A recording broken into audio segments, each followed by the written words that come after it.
Match week 1 of the Premier League gave us both answers and questions. Let's take a look. Arsenal 3, Coventry 0 on Friday was more or less the only routine game of the bunch. Kai Havertz, Bukayo Saka and Martin Ødegaard with the goals. Just what was expected for the champions, and they'll hope they can be a bit more free, a bit more stylish this season. Last time around, they won the league on the back of the world's best defence and midfield, but their attack wasn't as reliable, especially at the end of the season, where it looks like they were hanging on for dear life. They were freer and more silky, playing without pressure this time. Coventry were obviously the perfect fodder for that. Aurela Menda and Lone Tuna made their debuts for them, as did Taiwo Awoniyi and Gustavo Hamer, plus Carl Rushworth and Frank Onyeka, who were there on loan, made their first starts since becoming permanent Sky Blues. Now, the effect this has on the season, well, Arsenal's job a little bit easier. They've played 1 out of 38 games and got what they wanted. Coventry's job a little harder. They only have 37 games now to get the points they need. But only a little, because Arsenal were expected to win anyway. Coventry won't have another game as tough as this all season. Still, Arsenal looked good and Coventry's inferiority showed. Let's see how Coventry settle to the new division and whether Arsenal can keep it up when tougher opponents show up. Well, we saw Friday and thought, all right, that's fun. But Saturday was when the really crazy stuff started. Hull 2, Man United 0, Semi Ajayi and Nobel Mendy with the goals. Mendy making his debut for Hull, as did Konstantinos Salakis, Elliot Stroud and Lucas Harrington, plus Matt Targett off the bench. For United, Yuri Tielemans and Andre Santos did the same. Now, everyone, including me, was downcast on Hull before the season started. And to be honest, I still am. It's a long old slog, but they're a little bit closer to the points they need. And it is a difficult target. We don't know what it will be. As for Man United, though, wow. I knew that the hype with Michael Carrick was overblown, but this is something else. I must confess, there was something in the back of my head thinking, what if? But it's just the same cycle again and again at Old Trafford. Another false dawn, another new gaffer, another chant about him being the saviour. Is Michael Carrick the man? You'd be forgiven for changing your mind if you think he was. And it's still early on and things can still change. But the idea that the end of season form last year meant that they were suddenly title contenders, that one's already been discarded. And his players lost their heads a bit, getting frustrated easily. Tactically, it was Sergej Jakirovic's game, not Carrick's.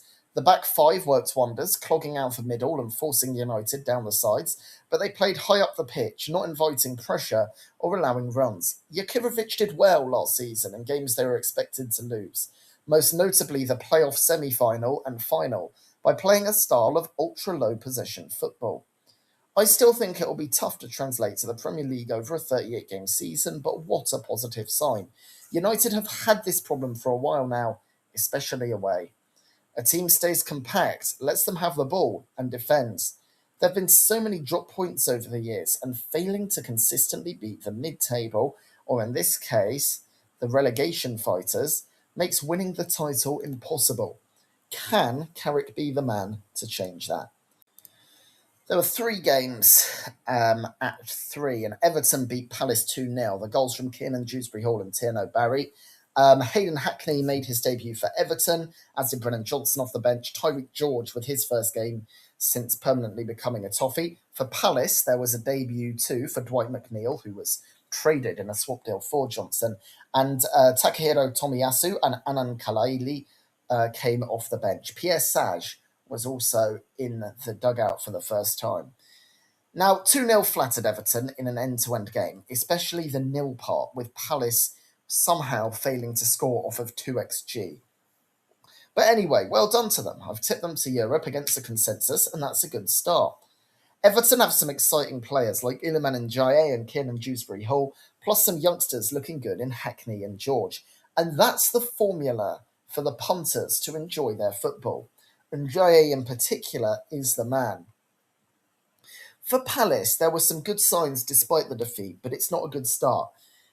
They've always had someone who can just put the ball in the onion bag, some exciting player who can sometimes offset the, shall we say, averageness of the team. There's always been one franchise player at Selhurst Park, with Wilfred Zaha, Michael Elise, Eberechi Eze, and it feels like they just don't have that anymore. Ismail Assar, their top scorer last season, obviously wasn't there. And without that, well, what's left? And that's why I think Palace are in a bit of trouble this season. Ipswich beat Sunderland 2-1 with Emerson's goal cancelled out by Nelson Angulo, followed by a late winner by Jack Clark. Emerson was making his debut alongside Kjell Sherpen, Issa Diop, Sasha Lukic, Abdul Fatawu, Julio Enciso, Daizen Maeda, and Chuba Akpom and Abdul Watara off the bench. Yes, 7 out of the starting 11 are new at Portman Road, plus the gaffer Gary O'Neill, of course. That illustrates why I think they're the promoted team with the best chance of staying up. They've upgraded their team the most from the second tier, and they showed that they'll make Portman Road an annoying place to come. Ipswich deserved to win against a side in Europe, and that's a great sign. Thomas Mounier made his debut for Sunderland, who start poorly. I don't think they'll be in trouble, but it'll be difficult to get the European places again, especially with results and performances like that. They were sloppy. It was as if the scriptwriters wanted Ipswich to win. Something came in the little earpiece, and they were like, oh, here you go. They made some careless mistakes for both goals, is what I'm trying to say. Sunderland should remember they are a team that qualified for Europe last season. Through the league, not through any back door. Trust in your abilities. It should be the hosts that look nervy against you, a European side, but it was the other way round instead. And the other game, probably the least interesting game of the bunch. I'm sorry if you're a fan of Nottingham Forest or Leeds, but Leeds winning 1-0 at the City Ground, a late Anton Stash goal. Zavaschlager making his debut for Forest off the bench in Oliver Glasner's first game. Leeds gave Harry Wilson, Tariq Muharemovic and James Trafford their debut. And I have said that I really like those signings from Leeds. And it's a great result for them. Now, I'll be honest, it wasn't a high-quality game. I'm not saying Leeds fans should care. The 3 points count all the same. I'm just giving my opinion on the match, especially in the first half. In the second half, it was a bit brighter, but I do think it reflects overall that I think teams will be in that lower mid-table, kind of 15th, 16th range. Nothing in this one changed that. Leeds did do some good defending as well. They definitely worked for their clean sheet and deserved it. Look, it's not as if Forest was awful. It was a poor game, but Leeds managing to get the 3 points at a tricky away ground, well done for them. And Forest will have to take it and go again. I still don't think they'll be in trouble, and I don't think this result changes that. But it was pretty underwhelming to start the season. And the half-5 game was quite the opposite. Brentford 3, Spurs 0. Goals from Keane Lewis-Potter, Vitaly Janelt and Michael Kayode. Of course, Igor Thiago missed a penalty as well. Mamadou Sangaré made his debut for Brentford, and what a debut it was. He was absolutely fantastic with 2 assists. Callum Wilson and Jane Anthony also off the bench. For Spurs, a debut for Jan-Paul van Hecker, Andy Robertson, and Sandro Tonali, plus Mateus Fernandes from the bench. But the new-look Spurs is just as bad as the old-look Spurs. Look, Brentford haven't made many changes. Sangaré, their only new starter, they're an established, ambitious side that just keep things ticking each season. They seem to lose a couple of players each year, but they always keep the foundation and look great.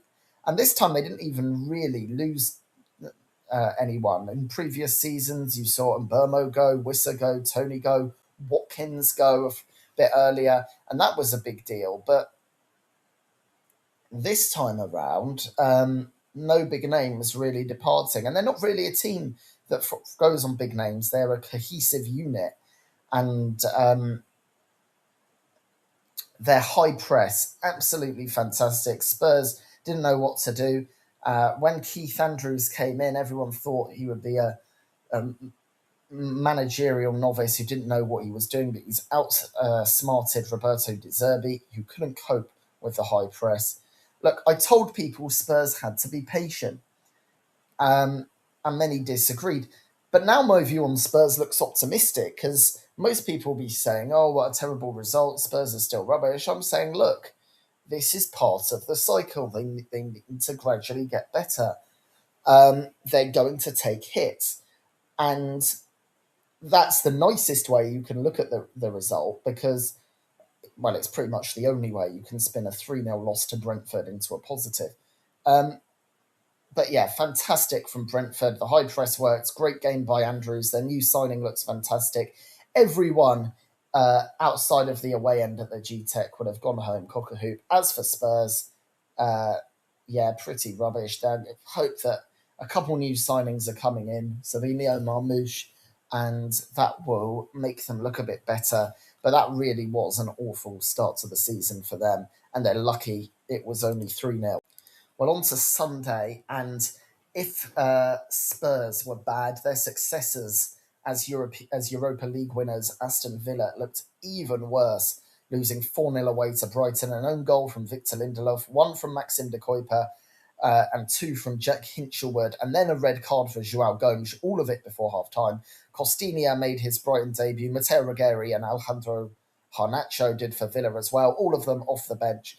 Now, unlike most teams, we've seen these sides already. Brighton were underwhelming in that draw away to Tromsø, and Villa were valiant in defeat to PSG in the Super Cup. But this changed the narrative on both teams. You just look at that Villa lineup and think, blimey, where is everyone? What happened? It's like the whole side has disappeared. This side that for a few years under Emery were qualifying for Europe, were beating everyone and anyone that over the years, big wins over City, Liverpool, Arsenal in their time, and it's just as if everyone's disappeared. Now, there are some new signings that will be integrated properly. Some made a cameo, some didn't play at all. But this is a big reality check for them. You can't just expect that their new generation will pick up where the last one left off. At a bigger level, City are kind of finding out the same thing. You can't ignore that Brighton were brilliant. 4-0 wasn't a fluke. It was an honest reflection of the game as a whole. And all of the goals coming before Villa went down to 10 men. And, after that, Brighton had no real motivation to go for more. They were happy with what they got. Now, Villa were the architects of their own downfall in many ways. They were just trying to ignore Brighton's high press. They were trying to act like it wasn't there. And that doesn't work. They hit the self-destruct button. Here you go. And the fact that a red card came for their new signing for violent contact, it just sums it up. So, look, game 1 out of 38 in the Premier League, but goodness me, it's not a good start. And Man City beat Bournemouth 2-1. Marcus Tavernier's goal in the first half, but a late equaliser by Mark Gay and an even later one, in fact, an injury time winner by Joshko Vardiol. A loss here would have started the doom and gloom really early for City after the Community Shield. But instead, there's positive talk about their mentality. Gay playing in defensive midfield is seen as a genius move because of the win and his goal. But will that fit permanently? I do think City probably deserve 3 points. And that against Bournemouth is no joke. Bournemouth, by the way, first game for Marco Rosa and a debut for Antonio Silva. I'm just not sure City look like title winners, but it will be an interesting couple of weeks with a transfer window at the Etihad. Now, from Bournemouth's point of view, there are a few different conclusions one could make. Firstly, you could simply say that the Cherries gave a good account of themselves at one of the most difficult places to come in the league, and it certainly doesn't look like they'll fall apart without Iraola, which was what some people were fearing for them. But they were happy to hang on for dear life at 1-0, rather than perhaps just have a little bit more initiative on the counter and make City look over their shoulder as they attacked. We've seen a lot of evidence, haven't we, that attack can be the best form of defence. I just think they'll be disappointed by the manner of their late collapse. Okay, in the late or the evening Sunday game, Newcastle 2, Liverpool 2. They went into Newcastle went into the break ahead thanks to Anthony Elanga's early strike. Early in the second half, Cody Akpo with the equaliser. Didn't last long though. Joe Willock responding pretty much instantly. But an injury time penalty for Dominic Szoboszlai to split the points. Now, let's first get the obvious thing out of the way. People talking about Alexander Isak bottling the penalty. Absolute nonsense. it's obvious Szoboszlai is the man for penalties at Liverpool now Mo Salah's gone. And I think rightly so. He's been brilliant on every other type of set piece. And yes, if a penalty is a set piece, he's a man that's cool and calm. And the penalty was brilliant.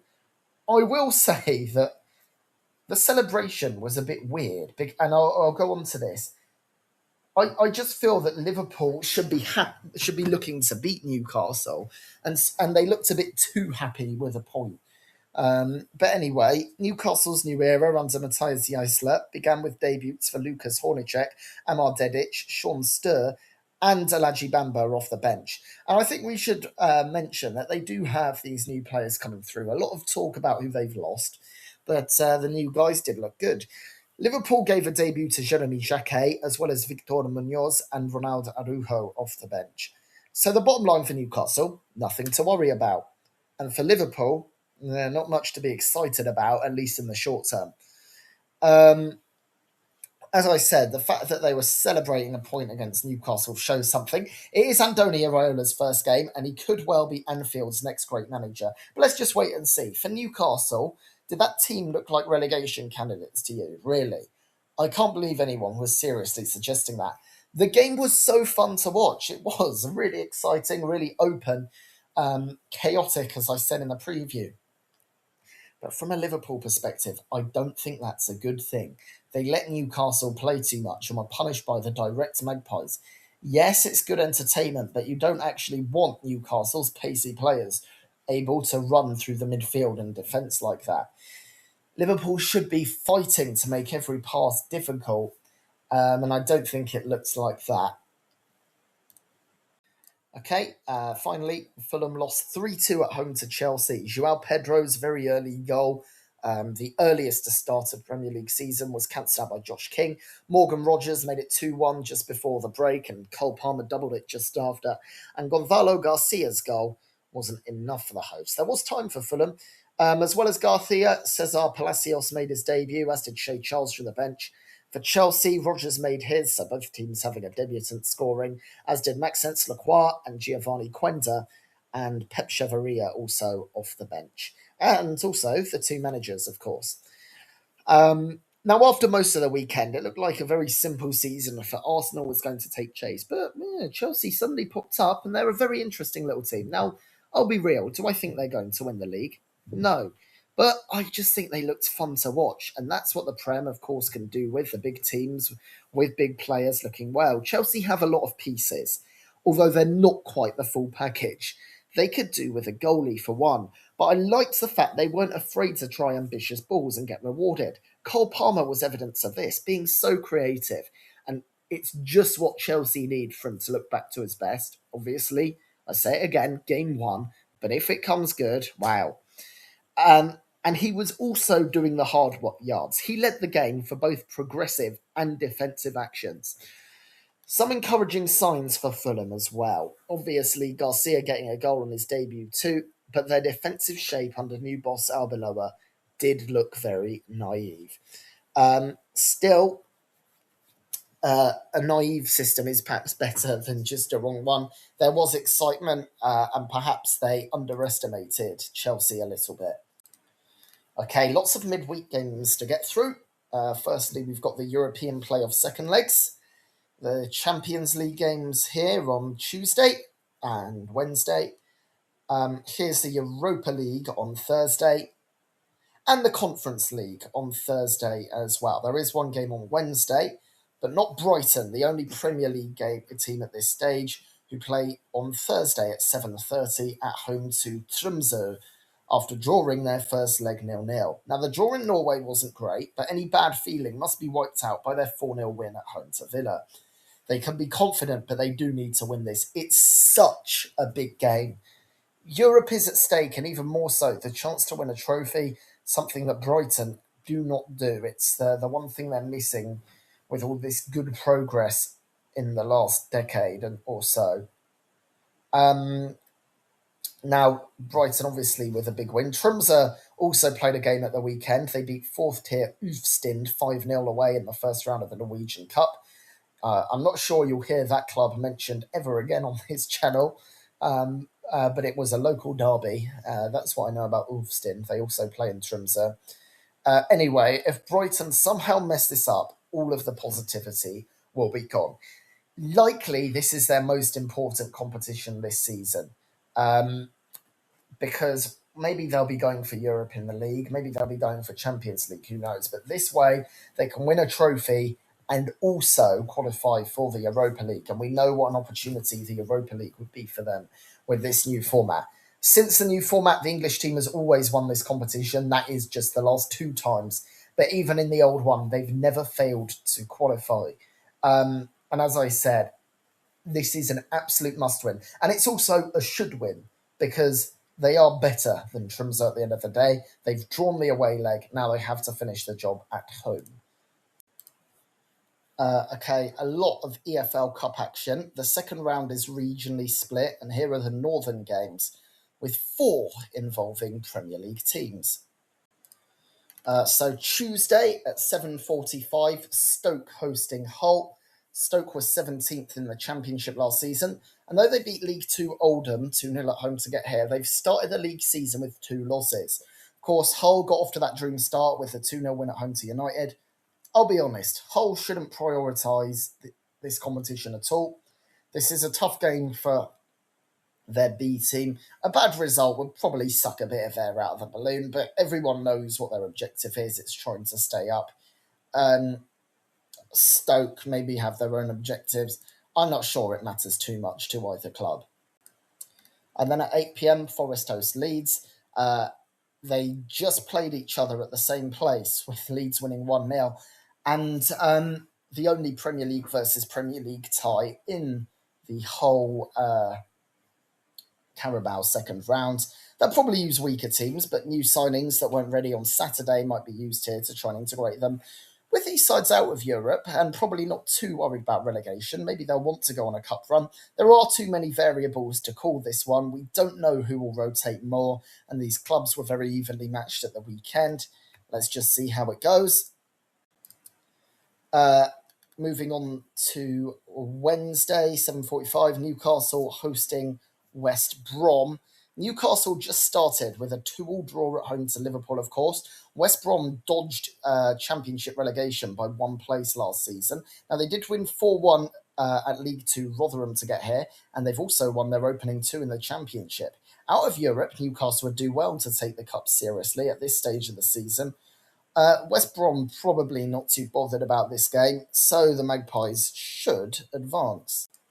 At 8 p.m, Preston host Everton. Preston were mid-table in the Championship and beat League 1 Huddersfield to get here, but they have lost their opening 2 in the league. Everton don't have that much depth, which might make a game like this a bit of a conundrum. Everton are another side which, like Newcastle, could do with a cup run to get some energy about the place. And here are the fixtures in the south. 6 Premier League teams playing, all against lower league opposition. Now, this north and south regionalisation won't exist after round 2, so it's not like there's a north half and a south half after this. They'll all be in the same draw in round 3, but anyway, these are the fixtures in the south. And Tuesday, 7:45, Ipswich hosting Leicester. Ipswich, obviously, with that great start, winning 2-1 at home to Sunderland. Leicester are newly relegated to League 1 and beat League 2 Northampton 1-0 at home to get here. They have 1 point from their opening 2 and surely could not care less about anything but getting out of that division. They'll see it as a humiliation they even have to take part in, and never mind failing to win in. If I was Gary O'Neill, I would actually play a strong side, as this new team still needs to gel, or opportunities to further gel, let's say, because let's be honest, they did look pretty gelled at the weekend, and they can develop those relationships on the pitch. Plymouth Argyle hosting Coventry City. That's pretty much one of the longest trips you could get in this regional draw system. Plymouth narrowly missed the League 1 playoffs last season, but they beat League 2 Exeter at home to get here. They have 1 point from their opening 2 in the league. For Coventry, their 3-0 loss away to Arsenal was acceptable, but a loss here would be less so. I don't think that the League Cup is important to Coventry. I just think that getting a win on the board is, getting some positivity. A loss here would just make people think, blimey, this might be a long old season. And at 8 p.m, Birmingham host Brentford. Birmingham were mid-table in the Championship last season and won 1-0 away to fellow second-tier side Swansea to get here. They've drawn their opening 2 in the league. Brentford, of course, won 3-0 at home to Tottenham, though most lower league teams should hardly care about this competition. Apart from the potential for a money-spinning tie, Birmingham, like Wrexham, are one of those Championship sides with what I'll politely call ambitions of grandeur. They want to show that they can match the big boys and soon take their place among them. But for Brentford, why not go for it? Since joining the Prem, I haven't really recalled a cup run of note, but they're not in Europe and have a very decent squad. Something very special could start here.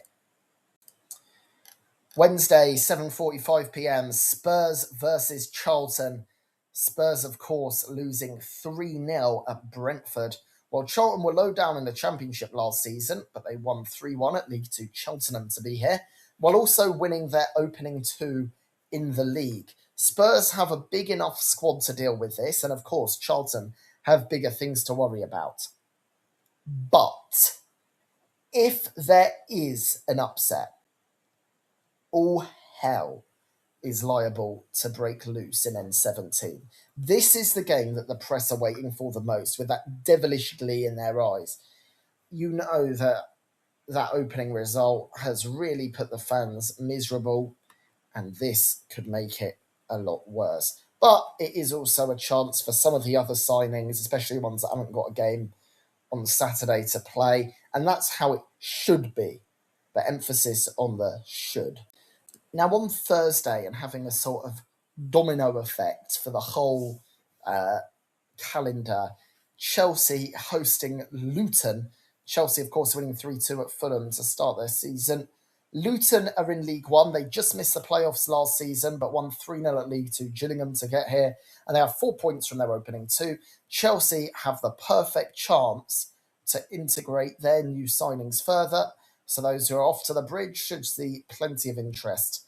Luton should pose no problems.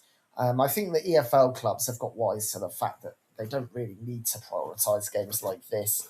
Just take the L, hope for the miracle, but move on to their own objectives.